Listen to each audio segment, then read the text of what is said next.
police presence in the village was abnormal, should we say that. When the incident occurred with this air tremor, this farmer's lad I mentioned earlier, he knew everyone in that area for miles. It was a very small community. Everyone knew everyone. And the policeman who turned up in his yard to ask to commandeer the vehicle weren't local at all. And one of them told him that he'd come from Barmouth. Now, Barmouth was over an hour's drive today. The roads were a bit worse in those days. And it didn't really register him at the time because he was only 14 years old. But nonetheless, this guy had said to him that he'd come from Barmouth. Now, the question to ask there is, if the earthquake only occurred at 20 to 9, thereabouts, and they were in a farmyard at 10 past 9, commandeering a vehicle, how did these officers, who weren't local to the area, come to be in the area? Why were they all there and in such numbers? There's 4 total strangers there. We also, on top of that, you have a situation where you have soldiers being on the women's land and asking if they can use the telephone because the radios aren't working. Yeah, well, this came about quite recently, actually, this particular snippet of information. We're not being able to verify this yet because the woman concerned seemingly doesn't want to come forward for fear of reprisals. All these years she's known about this. It meant nothing to her at the time, but on the same night, there was a knock on her door, and she answered it.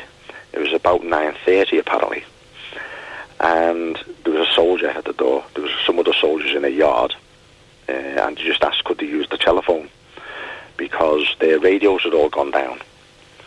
And she obliged. The guy made a call. He thanked her, all civilised, and he went on the way. She thought no more about it. It wasn't unusual to have soldiers in the remote regions of Wales on exercises and things like that. Okay. Okay, just on that night, just a lot of things all seem to be coming together. Extra police, soldiers from nowhere. Tell me, can you put to bed the story of the supposed battle between a UFO and a naval ship? That story, it nearly sucked me in a way. It's a long-standing story.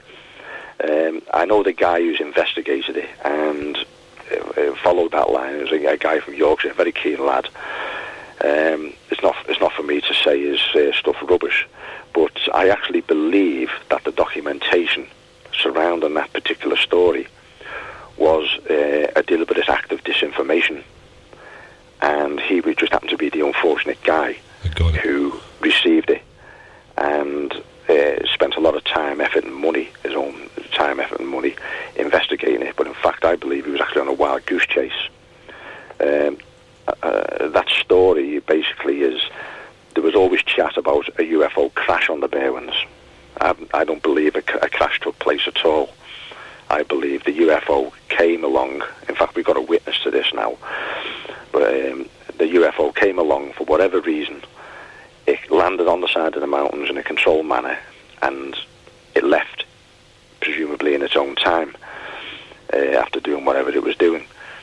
But there was a story, and the internet's full of it, that there was a UFO crash on the Berwyns. There's no evidence for a crash, but that particular story relates to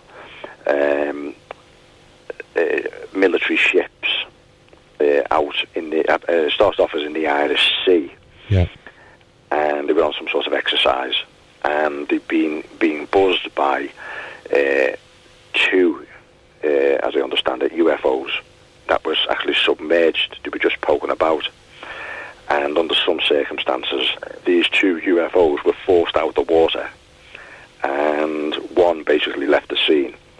And as the story goes, there was a confrontation with one. The ship fired on it and effectively wounded the object, and it came to crash land on the Berwyns. That's basically that story. Okay, that's been tied in with the Berwyn story. Okay, yeah, right. Because there's other story. I mean, I've looked at it quite a bit on the internet, and there's stories of the area being sealed off by the police and the army, and farmers being put off off the land. And indeed, you yourself, Scott, when you first started investigating this, you couldn't. Sorry, my voice is going a bit here. You were having trouble communicating with the farmers that were on that land. Nobody really wanted to talk to you about it. Well, what's always been the case, and it's a common theme through a lot of UFO cases, is that a lot of people, where officialdom's concerned, especially with the military, they get very, very nervous about talking. And we know many cases where people have seen things, ordinary members of the public. It could be any one of your listeners today. One day they might just see something that they never ever intended on seeing in the first place. They'll talk to a few people, they might ring the police or go to the local paper about it. And then they'll get a knock on the door. Now, obviously this wouldn't apply to Europe. They have their own rules in their various countries there. But in Britain, there have been, say, quite a few cases where there's a knock on the door after people have been in the paper. And you'll get people in uniform from the military saying, what you've seen is a top secret military project. We can't talk about it, and we advise you not to talk about it any further to anyone. And often they'll say things like, it's covered by the Official Secrets Act. Well, that's all rubbish for a start. The average person in the street would think, oh, the Official Secrets Act. Everyone's heard of it, but no one actually really understands it unless you're affected by it. And it only applies to people who've signed the act. It doesn't apply to ordinary people. So if someone ever turned up on your door one day and said, you mustn't talk about what you've seen, and you quote the Official Secrets Act, you just shut the door in the face. Okay. But a lot of people are intimidated by this. Yeah, of course there are people that don't know. Yeah. Now, the other story, Scott, is of there was materials found by people, but they've disappeared after they were handed over to individuals claiming to be from London universities. Well, what actually happened there? In order for it to be wreckage or materials, you have to assume that a UFO crashed, which will tie in with various stories. But as I say, there's no real proof or evidence for a crash. I personally don't believe there was a crash at all. However, it doesn't do away with these stories, as you just mentioned, about pieces of debris in circulation.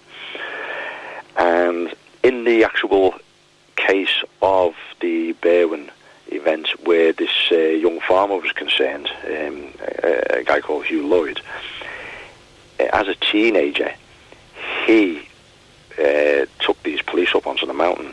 Of course, within a couple of months, it was starting to die down. There's a lot of people still talking about it locally, about all the things that had gone on. In his case, his sister found something, a curious object, on one of the fields near their farm. Now, their farm was miles away from where this UFO was, but nonetheless, it was very, very close to where this search area was. That girl took this object. It looked like a piece of black, shiny clinker, apparently. Took it to the local headmaster in their school. He arranged for it to be transported to Keele University. Another guy there looked at it.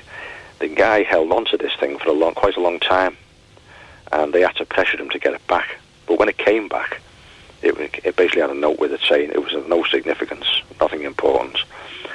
But the lad swears, black as white, that that's not the same object he got back. He said it was much smaller and a different colour. However, just a few weeks after that, he had a knock on the door, and two people, who he has no idea who they are, who claimed they were from a university in London, asked could they borrow this piece and take it away for examination. And being a bit naive, that's what happened. They took it away. Then it turned out that the people were totally bogus, and the object was never to be seen again.